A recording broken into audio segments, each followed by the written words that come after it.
Hello, welcome to White Birch Tarot and Astrology. This reading is for the new moon in Taurus, which apparently is happening tonight, Tuesday the 7th of May in the US, and somehow it's tomorrow afternoon in the UK, so in Europe and, which makes no sense to me because you guys are ahead of us, but that's what it said online. Since I'm time challenged, I'm going by that, but I don't understand it. I have to admit that. But anyway, this is a really important new moon for so many reasons. I'm going to try to explain why, although my notes are like, I should be a genius because I must be, because my notes look like those blackboards you see with the physicists where they have all these equations drawn all over. That's what it looks like. I'll show you what it looks like. Okay, I'm supposed to make sense out of this. Anyway, I'm going to skip the quotes because I had too much to talk about here. But the first thing I'm going to talk about, and this stupid thing wouldn't print out. I wanted to print, there's two ways to print this out. One of them has the degrees on here, and I wanted to show you. So I wrote them in, and then I messed it all up because I can't draw. So anyway, so I put this down here. I'm going to start with this, which isn't even the moon yet. We have Mercury, which I was reading about Mercury tonight. Mercury is more than just, we always think of Mercury, I should say I sometimes forget how important Mercury is. Because oftentimes in astrology, he's talked about as, it's communication, it's your neighbors, it's your siblings, and short travels. And you're like, okay. And it's thinking, but think how important thinking is. But in addition to that, he's also the psychopomp in Greek and Roman mythology, which means he accompanies souls to the underworld. And it was interesting, I was reading about him tonight, and he's equivalent to Anubis in Egyptian mythology. Remember the guy with the jackal head? And, who was the other one? I knew I should have written it down. Somebody really interesting. It'll probably come to me. But I was reading so many things about the element Mercury, which is a liquid and a solid at the same time. It said this, I've never read this before. It said that stone, iron, and lead will float in Mercury. That's how heavy it is. It's like 13.6 times heavier than water. I did not know that. Fascinating. And they used to use it to cure syphilis, but of course it's toxic, so it might cure your syphilis and it's going to kill you. It's very dangerous, the element Mercury. But anyway, Mercury as an energy is extremely important. I had forgotten this. I used to know this, but I'd forgotten that in addition to communication and siblings and, short travels, he also rules luck, commerce. I forgot he was the god of merchants. That's true. And he also rules thieves because he was a trickster. He was always pulling tricks on... Wasn't Apollo his brother? I think. I need to go back and study him. I love mythology. But anyway, so it's a very important energy. He is exactly conjunct Chiron, the wounded healer. And they're right here. And I just tried to put the 21. Then I tried to circle it so it wouldn't, and I messed it up. So this is Mercury together with Chiron, the wounded healer. So, because I said to myself, I was sitting downstairs this evening and I kept going back to past people who'd hurt my feelings in the past. And I caught myself out. It was like an hour. And I thought, why am I doing this? That was like 30 years ago. Really? Really?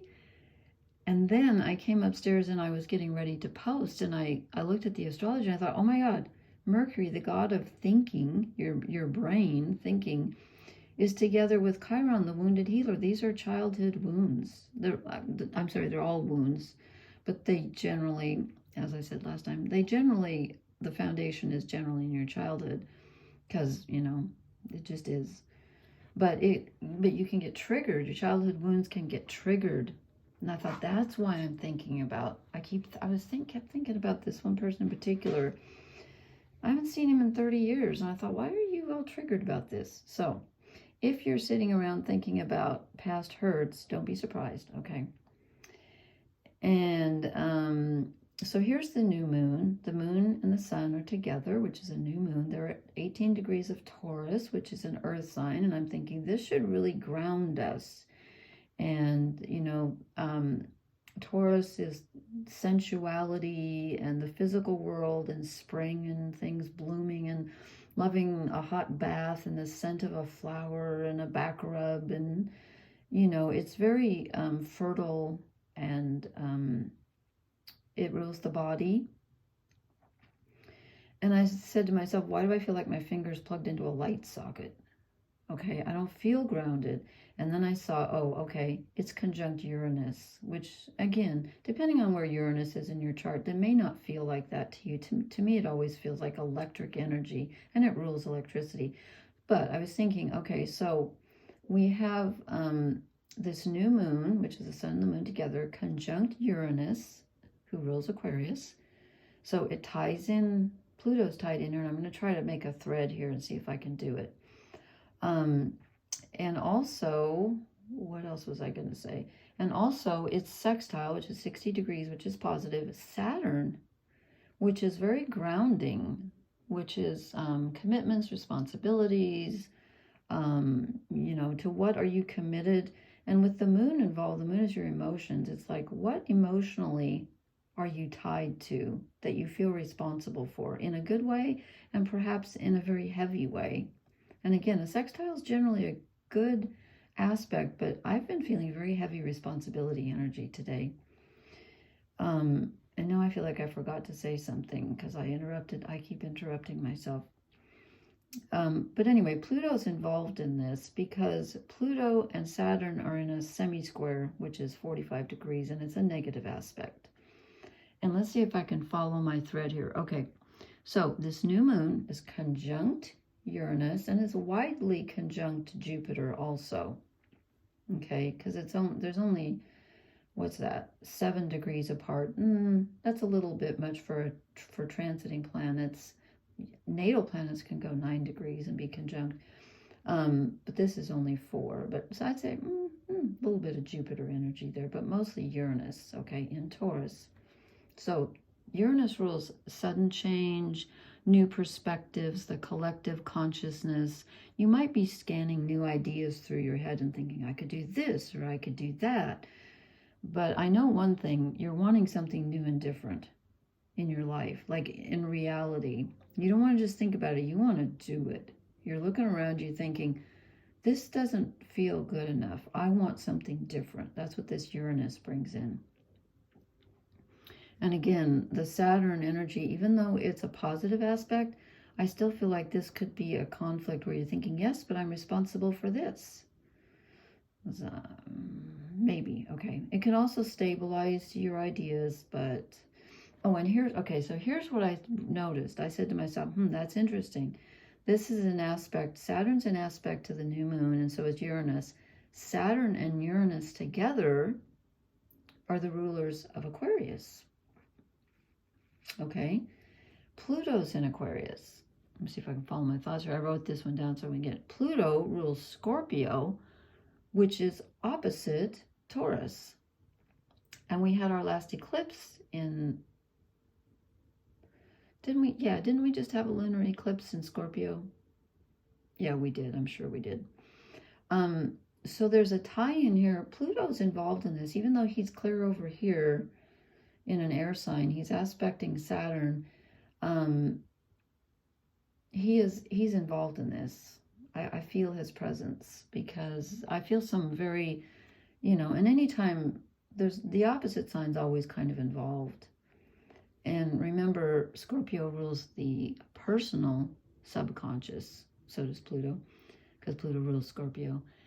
And what was I thinking about this? So I was thinking about how Scorpio energy can be a bit masochistic and kind of like want to dwell on old hurts and stuff. And that's what I was thinking with this Mercury and Chiron. Like you're going to be focusing on your wounds, mentally processing them. But that's okay because that way you can move on. Chiron's all about healing. It's not just about the wounding. It's about how do I heal? It's the wounded healer. But first you have to kind of look at the wounds before you can heal them. So we have a whole lot going on here. And really, to me, the king of the whole thing is this Neptune at 29 degrees Pisces, because he rules Pisces and he's in the last degree of the zodiac, and this is powerful. So, poor Mars, the warrior, you know, first he was conjunct, he was conjunct Pluto not too long ago. Then he was conjunct Saturn. They were both in Pisces, you know, drowning in the ocean, and Mars is fire. Now he's in his own sign of Aries. I don't know if you can see that. Where is it? It's clear down at the bottom.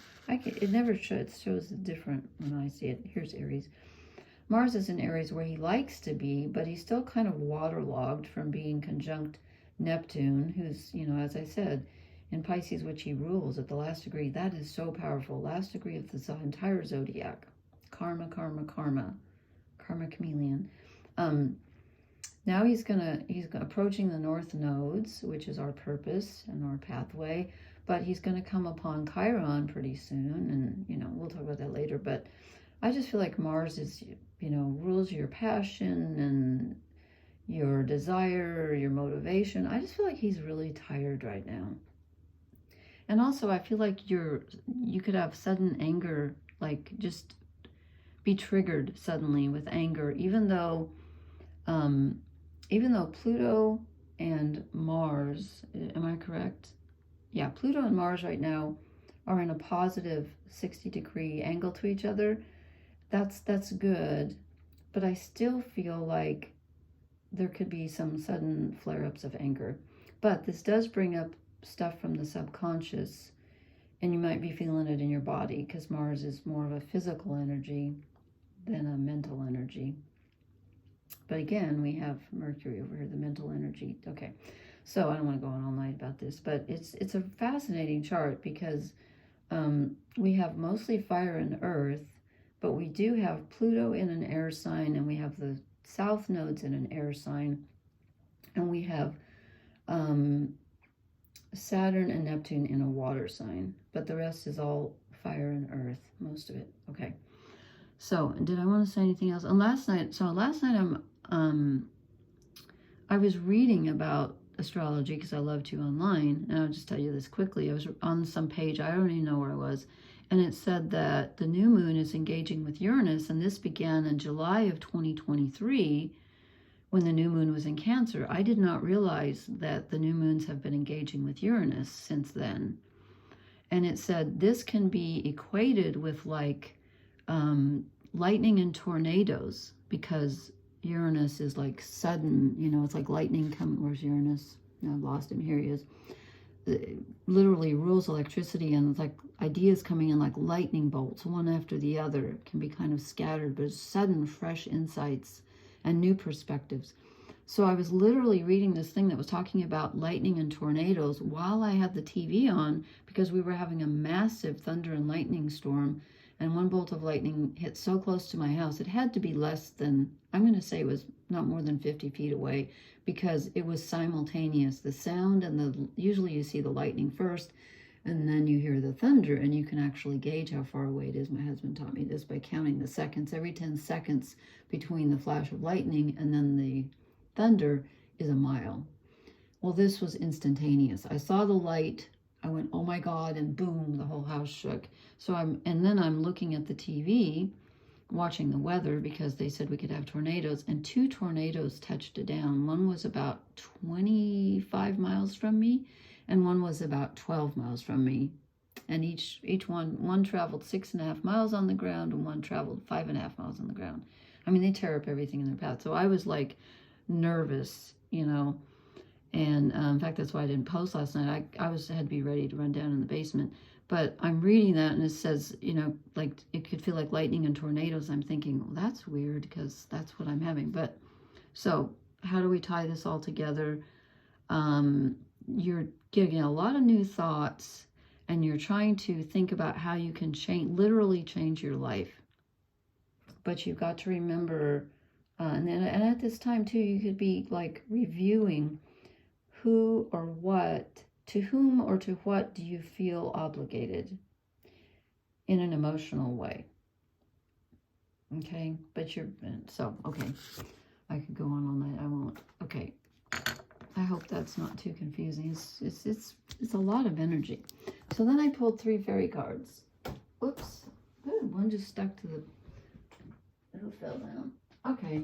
Well, I don't want her anyway, but we got her. I looked at this and I thought, oh my God. I drew a personal... I don't do personal readings for myself very often, but I drew one the other night. I drew 4 fairy cards, and 3 out of 4 were ladies, and 1 was a queen. I'm like, what? Okay. So, none of these were them, though. Anyway, so the first one I drew is the Lady of Sorrows. Okay, what did I just say about Mercury and Chiron and reviewing old hurts? Yeah. But sometimes you need to review things in order to heal them. But don't get stuck there. Don't get stuck there. And with this Uranus energy, that's good, though, because that can give you a new perspective on things. But the moon is very emotional. You know, this is the dark of the moon. This is where we go inside, and our emotions can feel kind of overwhelming. And we find emotions that have been hidden for a long time. It's the dark of the moon. Okay, so the Lady of Sorrows, past hurts. And then I drew this one. The Lady of Leprechauns. Okay, and I'm going to read from the book on this one. I wasn't real familiar with her. I knew she was positive. But listen to this, please. I should have marked the page here, but I'll find it quickly. Because I was talking about this moon is conjunct Uranus, and the Lady of Leprechauns is clear sight, foreknowledge, and fairy gifts. Yes, that's Uranus. Uranus rules the future. And so it talks about this here. It says she holds gifts of fairy in both hands, gifts of knowledge of the future, and of clear sight. The crystal ball represents knowledge of the future. Many of us would give a great deal to know what the future holds, and yet such knowledge can be dangerous. The gift of clear sight may be a wiser choice, for who does not want to see life clearly? Some people don't. I do. The crystal horn is faceted. You can see through only one facet at a time, each giving a different view of the same thing. That's Uranus. What to choose? Remember that her gifts are not what they appear to be. Knowledge of the future and clear sight, proffered by someone as tricky as this lady, may be no more than a glittering illusion. Well, I don't know. I think with Uranus there, you're going to get a lot of interesting ideas.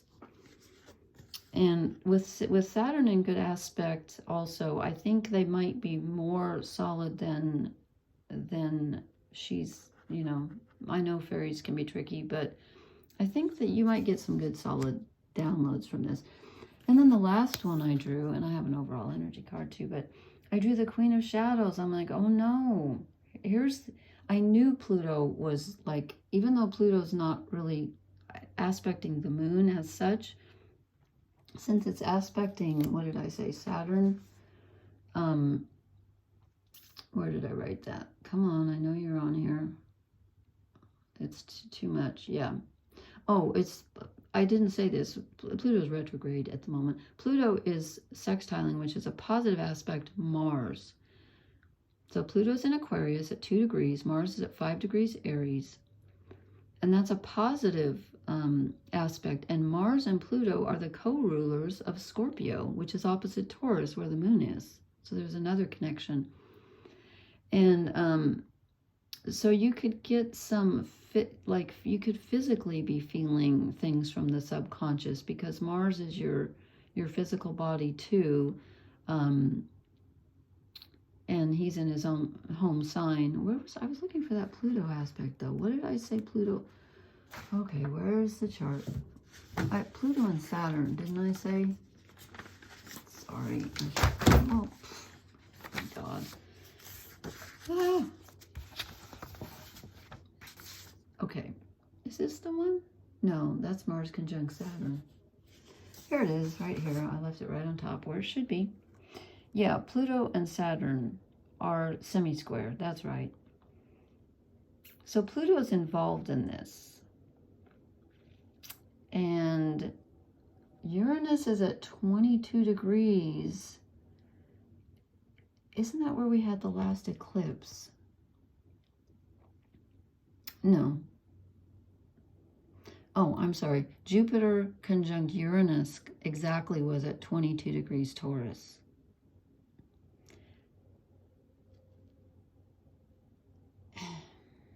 I knew I was going to get mixed up on this. So why is 22 important? Uranus is still there.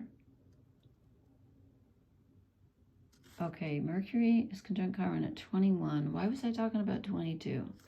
I knew this was going to happen. Let me go back to the cards. It had something to do with Pluto. But Pluto's at 2 degrees. Okay, sorry, I lost my train of thought. I'm not surprised. I'm telling you, when we have a Uranus aspect, it really gets me. So we have the Queen of Shadows. This is the dark side, of course. This is, let me see how they describe her in the book. I mean, you can kind of tell just by the name and looking at her that this is Scorpio, Pluto energy. Oh, I know what I was thinking. I said Pluto is sextiling Mars, and Mars and Pluto are both the rulers of Scorpio. Maybe I already said that. I think I did. No, not the Queen of Laughter. The Queen of Shadows. Introspection, acknowledgement, and balance. Okay. She's a queen of introspection. She asks you to stop and be still and take a long look at who you are, the shadow side of yourself, as well as the side that stands revealed in the sun. Now that's interesting because we have a new moon, which means, again, the moon and the sun are together, so you don't get to see the moon. It's hidden. Who are you? What aspects of yourself hide in the shadows? What would you prefer to keep hidden from the world at large? Take a look. That's what the new moon asks us to do. People always talk about the new moon as being a time of manifestation and setting your intention. Okay, I would say a couple days after the new moon, when it starts to become the first little crescent, yes. But when it's in the darkness, I think it's more about getting in touch with your dark side, as this is saying. You may find parts of your nature that were placed in shadow years ago and now need to be brought into the light. You may find parts of yourself that are withering away from neglect, and you may find things that need to be acknowledged and left in the shadow. Facing a darkness can be a frightening and daunting experience. It can also be truly exhilarating and an important step on your way to becoming a complete person, that is, one who acknowledges the light and dark aspects of your psyche. That's Mercury conjunct Chiron, the wounded healer. So your wounds, you're looking at your wounds, and remember, Mercury in alchemy, Mercury is the transforming agent. He's the god of the crossroads.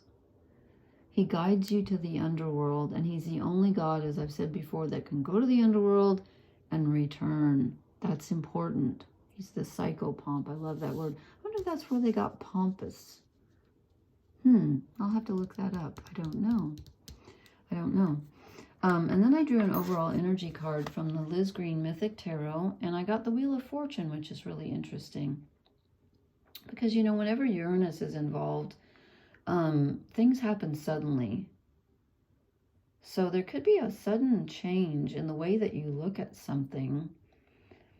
And again, with this new moon being in Taurus, which is a very physical earth sign, and the moon is our emotions, it could be a real change of emotions. And you know, Taurus is a very steady sign, extremely steady. But I'm feeling like there's a volatile energy to this. And I think it's because of that Pluto and Mars coming to kind of, even though they're in good aspect to each other, and Scorpio being opposite this Taurus new moon. I just feel like, and Uranus being involved, I think like there could be a sudden change, but it happens on a physical level. And I'm not trying to scare anybody. I mean, like, you know, accidents or anything like that. That's more like, I was going to say Mars in Aries. Okay, Mars is in Aries, but he's not conjunct anything volatile right now. But I don't know, just, no, I can't read my own writing. Oh, I wrote in sudden change. It looked like drenching. I was like, what's drenching? Sudden change, new perspective, new ideas, the collective consciousness. So you might get some new ideas at this time. But if you do get them, you gotta make sure that they're doable And since we have so much in Taurus right now, they just might be. You might be considering like real options. Not, again, not just ideas, but like big life changes. Like, I want to move here. I want to do something completely different. I could see that with this energy. And here's all of our perspectives with Uranus. Okay, that's Mercury conjunct Chiron. This is that Pluto energy. Okay, do I need to draw? I'm going to draw one oracle card, even though it's been 25 minutes already. Let's just see. I really feel this new. You know, all these eclipses and everything, and the Jupiter-Uranus conjunction. It's all. I'm not sure. I shouldn't blabble on. We got this last time. Truth be told. Wow, the truth is coming out. The truth will out, as they say. Yeah. It's a very solid understanding of not only your wounds, but what you would like to do differently to heal them and to have the life that you really want that resonates with you emotionally. I'm not even going to draw another one. I think that's, you know what, that's the truth, yeah. Okay, I think I've said everything that I hope that wasn't too confusing. Please hit the like, share, and subscribe buttons. And let me know again if you, I'll leave my email address in the comments. Please hit the thumb, I already said that. If you would like me to help you figure out your chart, you know what it won't let me do? It won't let me email people a chart, which I don't understand, but it won't let me do that. But I could like walk you through how to find your chart on astro.com. Okay, happy new moon. And remember not to get stuck in the shadows. And, you know, let's hope for the clear-sightedness. I'll take clear sight. That sounds good to me. Okay, thank you so much. Blessings. Good night.